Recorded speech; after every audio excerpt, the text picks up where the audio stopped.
Fuming. I love it. You can't turn it off.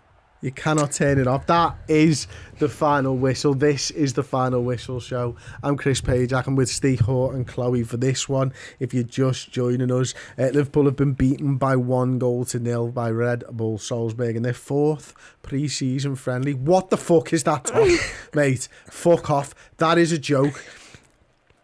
If you're just joining us in podcast form, we have still got the television on, and Red Bull Salzburg have got the worst chessboard magic eye training kit I've ever seen in my life.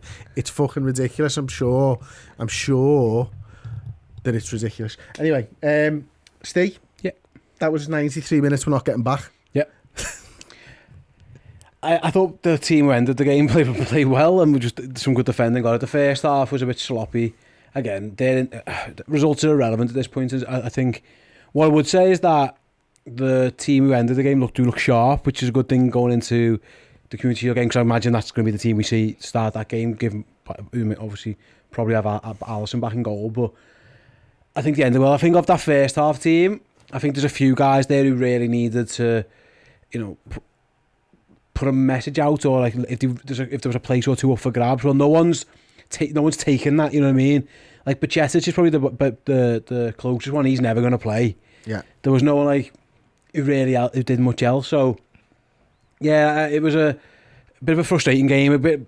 Some big tackles went in from them. They're in season mode, and I think you could tell that they look quite fit, and obviously they were flying about. And by the end, and it seemed like he'd had enough of it. But yeah, it's hard to take many conclusions after pre-season, isn't it really? But I think what I would say is that first hour or so team, at least the first half team, I think there'll be a few lads there who are a bit disappointed with how they performed. No one's banged on the manager's door and said, I must play next week, after really. No, I think that's absolutely right. We talked about it at half time, didn't we? I think Keita and Jones maybe will be disappointed with their performances. And the centre-backs. And the centre-halves, Gomez and Kanate as well. Yeah, the two of them didn't really work together as a partnership for me. But, focusing on that second half side, the one that played the last 30 minutes, there was some real bright moments of play there. I thought Diaz looked particularly bright on that left-hand side, Chloe. Yeah, he did. And he didn't just play on the left-hand side. The one that we all screamed for the penalty, he was over at the right hand side, and I think that's what we maybe missed in the first half, is the sense of that out and out winger that's recognised in a Jurgen Klopp squad, and the fact that he just has the pace to constantly run at you, and it gives space for Robertson in behind. They both linked up really well together, and also I thought Thiago linked really, really well with them. That trio on the left hand side was really, really good. Diaz had 2-3 opportunities, should have scored at least one of them, but like I said, the first half there was nothing. In fact, throughout it all, there was nothing that was really it really caught your eye. It was brilliant. It was just, I think there was more intensity in that second half, which made it feel like, oh, this is a faster pace, so something could happen here. And we got a bit unlucky in the final third. Steve, let's talk about the difference in strategies from Liverpool from the first 60-minute side to the last 30 minutes. We mentioned it during the game itself, that sort of when you change Núñez out for Bobby Firmino. What were the big differences between those two strikers for you? Yeah, I think we were a bit more direct, but to be honest, I don't think it's just the one. I think it's who was out wide as well. So Liverpool were quite direct, and I was trying to play off Núñez a little bit, where when the second half team, everything was back where it coming from the full-backs again. Everything was Thiago to Robertson, it was Henderson to Trent, and trying to link up down the sides and byline, and we got in how many times, but again, some good saves by the goalie or a bit of last-ditch defending. So that was the main difference, I thought. And it's understandable because the first they'd never played together, so you could tell that as well. The first half team was just almost a lot about legs and getting minutes into them, because it was there was no clear plan. The second they all made them subs on the hour mark, straight away we just clicked back in, and it was the intricate passes, and Hendo's going wide and Trent's going in, and Robbo's on the overlap, and Thiago's dropping deep and spinning. It just looked better, like the understanding was there, so that was a positive. Yeah, that was the main thing for me. I think it's going to take a while for Darwin Núñez and Liverpool to marry up together.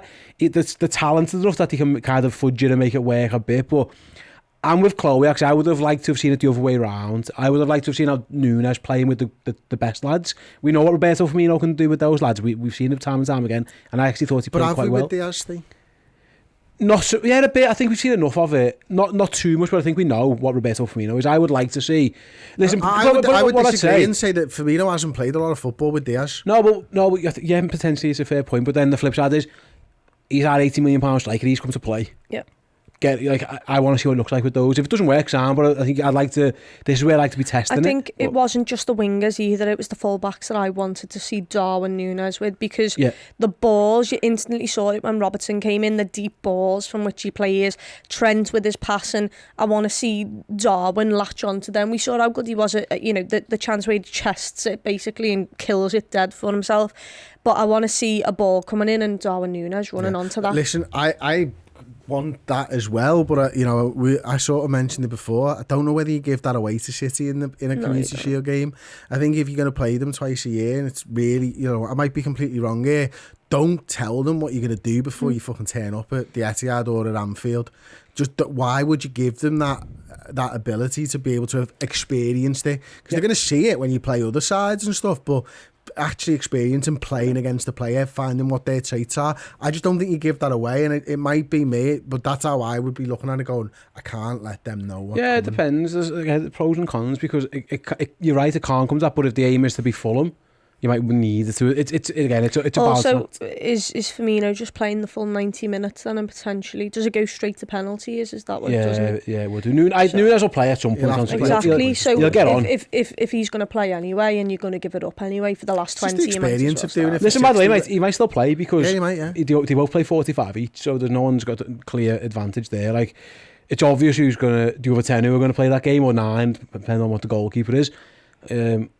That team that ends the game essentially is going to start the Community Shield. What I was really impressed with in this game, and the player that caught my eye probably the most from the pre-season, this one, like the biggest improvement, I thought Robertson looked like he was ready for the Premier League. Yeah. Like he was there, byline, 1-2s with Diaz straight away. It takes time sometimes for players to get up to that speed. Robbo looked ready to me. Equally Trent on the other side. Matip and Van Dijk, no worries, no concerns over them at all. Fabinho started to pin them deep, looked ready. Henderson looked good. Like these lads, and every single one of them look like they're ready, which is the whole point of pre-season, isn't it? It's not about scoring loads of goals in pre-season, as much as you want to see it, as much as you want to celebrate Liverpool getting loads of goals. It's just that those individuals ready, and for me, they all look ready. That second half. The big guns did, yeah. Every single one of them looked really, really on it. I thought Thiago in particular was pulling strings. Diaz was sharp. Salah looked sharp. Yeah, you're right. I think if the team that ends the game are primed and ready to go, they're going to get unleashed. They're going to get unleashed on Saturday, and I think they're going to play well by all accounts, because they're fun, good players, top players. I think a lot of the questions around Liverpool don't come from none of those. I think more it's about the depth around them, which is kind of that first half team, I suppose. But of that team that ends the game, mate, they all looked really, really, really sharp, and that's really encouraging to see, because that's the team, like I say. Not as much as Community Shield is what it is, but it's a semi-competitive game, and they're all at least 6 of them are going to have to play 90 minutes, because they're only the 5 subs. Like, some they're going to have to play. So, are they ready? And we did look ready. I think that was fair to say. Yeah, definitely. So let's just talk a little bit. If anyone's listening on podcast form, obviously won't have heard our opinions on the first half team.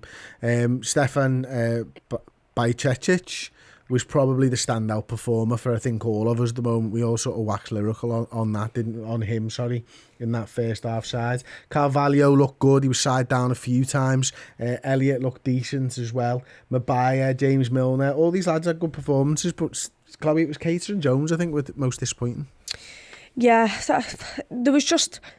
We relied a lot on the front three for the creativity, and it wasn't always there. And I think you need a player who can carry a ball up the pitch. So then, the midfielders, they've got to think, I've either got to come out and close this space and leave a space behind me, or in other sense, I've got to drop back and let this lad have a ball and see how good he is, and give the space to Keita in that position.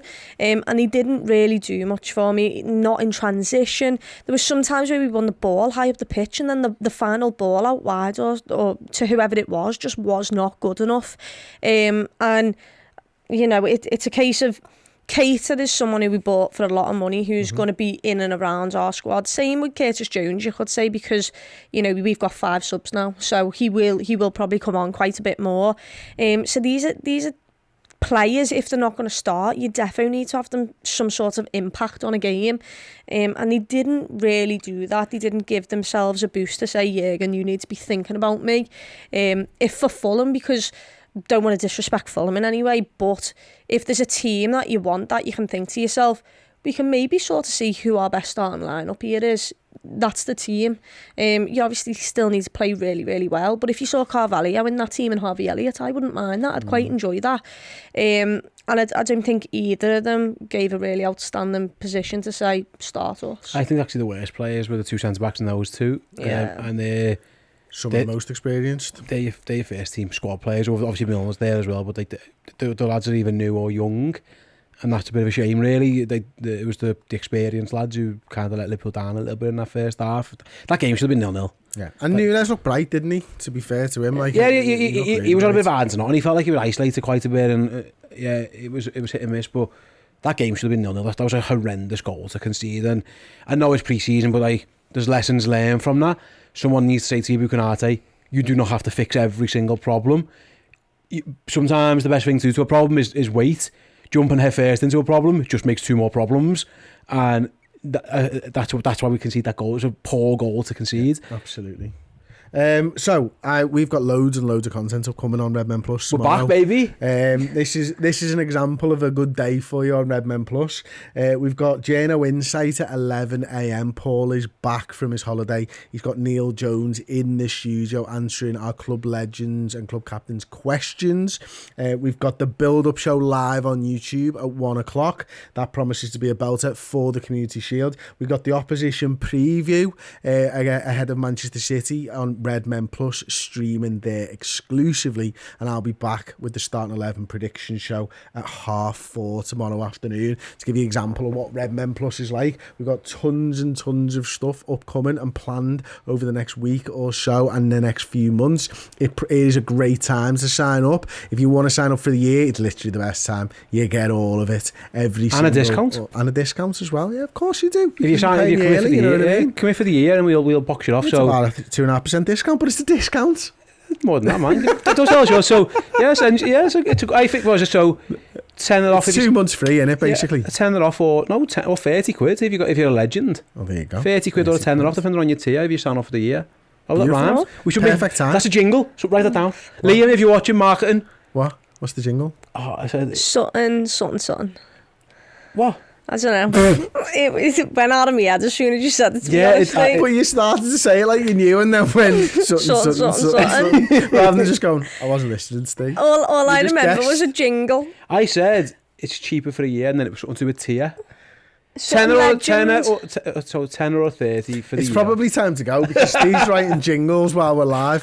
Thank you so much for joining us. It's been an absolute pleasure, disgraceful pleasure. In the Liverpool's performance wasn't the best tonight, and we did get beat by RB Salzburg, and even if it is pre-season, it still hurts me because it pisses me off because I'm a Liverpool fan. But it is what it is, nothing to be too scared or worried about. We've got big games coming up, and most importantly, the Premier League starts soon enough, and football that matters is back, and that's what matters to me, to you, and to each of us in this room. Thank you very much for watching, joining us, subscribing, liking, or just being yourself. Ta-ra.